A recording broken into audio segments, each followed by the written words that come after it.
नमस्कार दोस्तों, crime story channel पर मैं राजेश आपका स्वागत करता हूं। दोस्तों, आज मैं आपको क्राइम की जिस वारदात के बारे में बताने जा रहा हूं, वो वारदात मध्य प्रदेश के इंदौर से है। तो चलिए दोस्तों, इस वारदात के बारे में हम लोग विस्तार से जानते हैं। मध्य प्रदेश के इंदौर के थाना चंदन नगर के रहने वाले 21 साल के सलमान शेख के अचानक लापता हो जाने से उसके घर वाले काफी परेशान थे। वो फैब्रिकेशन का काम करता था। घर से काम के लिए निकला सलमान घर नहीं लौटा तो 9 जनवरी 2017 को उसके बड़े भाई तौकीर शेख ने थाना चंदन नगर में उसकी गुमशुदगी दर्ज करा दी। गुमशुदगी दर्ज कराते समय उसने अपने घर के सामने रहने वाले रऊफ खान और उसके ड्राइवर सद्दाम पर भाई के गायब करने का शक जाहिर किया था। रऊफ खान बड़ी बड़ी बिल्डिंगों की मरम्मत एवं रंगाई पुताई का ठेका लेता था। उसके यहाँ 50 मजदूर काम करते थे। सलमान भी पहले उसके यहाँ नौकरी करता था, लेकिन साल भर पहले उसने सलमान को अपने यहाँ से नौकरी से निकाल दिया था। रऊफ खान संपन्न आदमी था। वो निर्दलीय प्रत्याशी के रूप में विधानसभा का चुनाव भी लड़ चुका था। उसकी पहुंच भी ऊंची थी, इसलिए बिना किसी ठोस सबूत के पुलिस उस पर हाथ डालने से कतरा रही थी। पुलिस ने लापता सलमान शेख के नंबर की कॉल डिटेल्स निकलवाई तो उसमें चौंकाने वाली जानकारी ये मिली कि सलमान की सबसे ज्यादा और लंबी लंबी बातें रऊफ की पत्नी शबनम से हुई थी। रऊफ के नौकरी से निकाल देने के बाद भी उसकी शबनम से बातें होती रही थी। इन बातों से थाना चंदन नगर पुलिस को लगा कि शायद इसी वजह से सलमान के घर वाले रऊफ खान पर शक जाहिर कर रहे थे। उन्होंने सलमान के भाई तौकीर से रऊफ और उसके रिश्तेदारों के बारे में पूछा तो उसने बताया कि उसके कई नजदीकी रिश्तेदार धार जिले के धर्मपुरी में रहते हैं। तौकीर की इस बात पर उन्हें 5 दिनों पहले धर्मपुरी में मिले शव की बात याद आ गई। दरअसल 10 जनवरी 2017 को धार जिला के थाना धर्मपुरी के थाना प्रभारी के साहू को फोन द्वारा बेंट संस्थान के जंगल में शव पड़े होने की खबर मिली थी। अधिकारियों को सूचना देकर वो पुलिस बल के साथ घटना स्थल पर पहुंच गए। वहां एक शव पड़ा था जिसका सिर काफी क्षत विक्षत था। शायद जंगली जानवरों ने उसे नोच खसोट डाला था। उसका प्राइवेट पार्ट भी कटा हुआ था। शव की स्थिति देखकर थाना प्रभारी को लगा कि ये हत्या प्रेम प्रसंग में की गई है, क्योंकि प्रेम प्रसंग में अक्सर इसी तरह की हत्याएं की जाती है।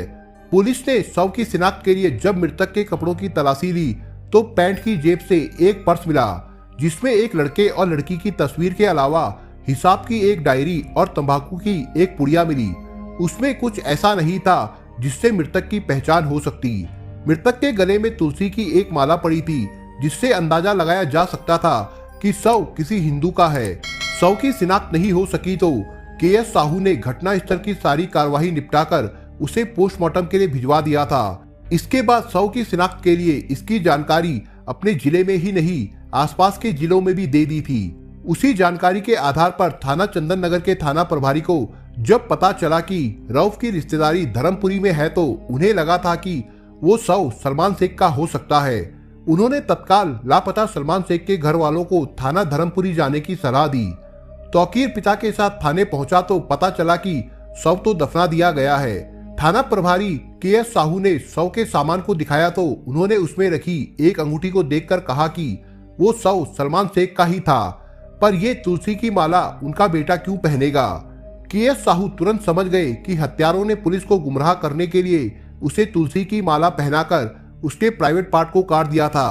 पुलिस को भ्रमित करने के लिए ही हत्यारों ने जेब में लड़की और लड़के की फोटो भी रखी थी।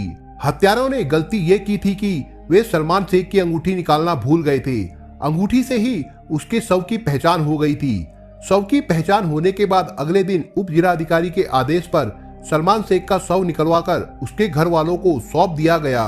घर वालों ने सलमान के शव को लाकर इंदौर के एक कब्रिस्तान में दफना दिया था। सलमान के शव मिलने की सूचना पाकर उसके परिचितों और दोस्तों ने थाना चंदन नगर में धरना देकर हत्यारों को जल्द से जल्द गिरफ्तार करने की मांग की थी। एक और जहां मृतक सलमान शेख के घर वालों और परिचितों ने पुलिस पर हत्यारों को गिरफ्तार करने का दबाव बना रखा था, वहीं मुखबिर से मिली जानकारी ने थाना प्रभारी को चौंका दिया था। मुखबिर ने बताया था कि सलमान को आखिरी बार रऊफ खान के ड्राइवर सद्दाम के साथ देखा गया था। इसके बाद थाना चंदन नगर पुलिस ने शबनम और सद्दाम को हिरासत में लेकर पूछताछ की, लेकिन दोनों ही कुछ भी बताने को तैयार नहीं थे। चूंकि पुलिस के पास दोनों के खिलाफ ठोस सबूत थे, इसलिए पुलिस ने दोनों से थोड़ी सख्ती की और उन्हें कॉल डिटेल सिखाई तो दोनों ने ही सच उगलना शुरू कर दिया। सद्दाम ने स्वीकार कर लिया कि शबनम भाभी से सलमान शेख के संबंध थे, जिससे नाराज होकर रऊफ खान ने सलमान की हत्या की योजना बनाई थी। इस योजना में उसके अलावा रऊफ खान के भतीजे गोलू उर्फ जफर और जावेद भी शामिल थे।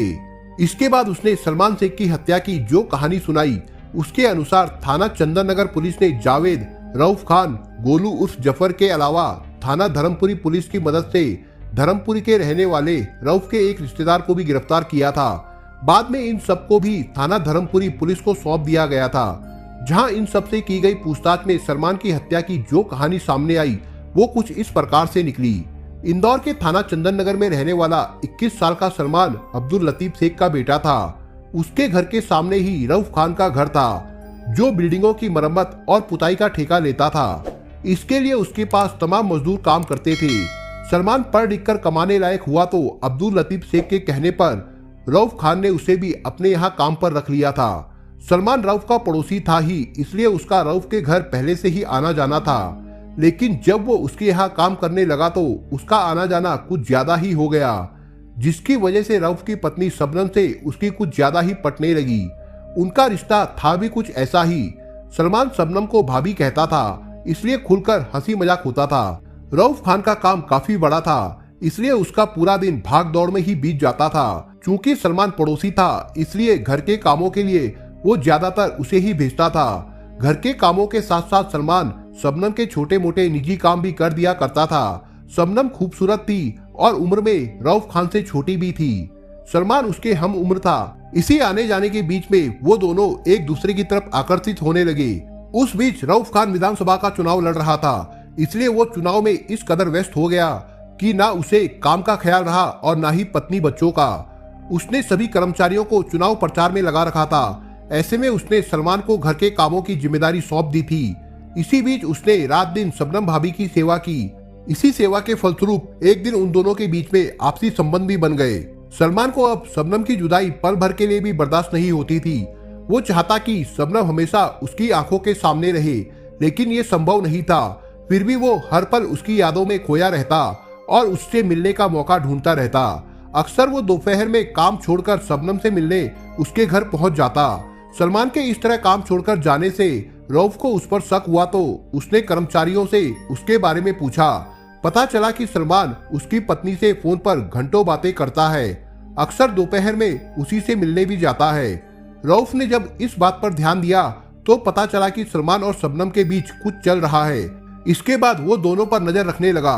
आखिर एक दिन उसने सलमान को पत्नी से फोन पर बातें करते पकड़ लिया तो उसने सलमान की पिटाई करके काम से निकाल दिया। सलमान को इससे कोई फर्क नहीं पड़ा। वो रऊफ के घर के ठीक सामने ही रहता था। मौका निकालकर वो शबनम से मिल ही लेता था। फोन पर उनकी बातें होती ही रहती थी। जब रऊफ को पता चला कि अब भी सलमान और शबनम मिलते हैं तो उसे डर सताने लगा कि अगर शबनम सलमान के साथ भाग गई तो समाज में वो मुंह दिखाने लायक नहीं रहेगा, क्योंकि एक तरह से सलमान उसका नौकर था। उसके पास पैसा था और ऊंची राजनीतिक पहुंच भी, इसलिए उसने सलमान को रास्ते से हटाने का फैसला कर लिया।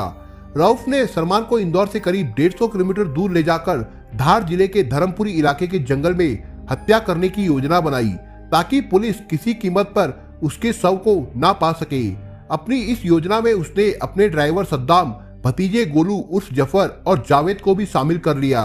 योजना तो बन गई, लेकिन अब सलमान को धर्मपुरी के जंगल तक ले जाया कैसे जाए, इस पर विचार किया गया।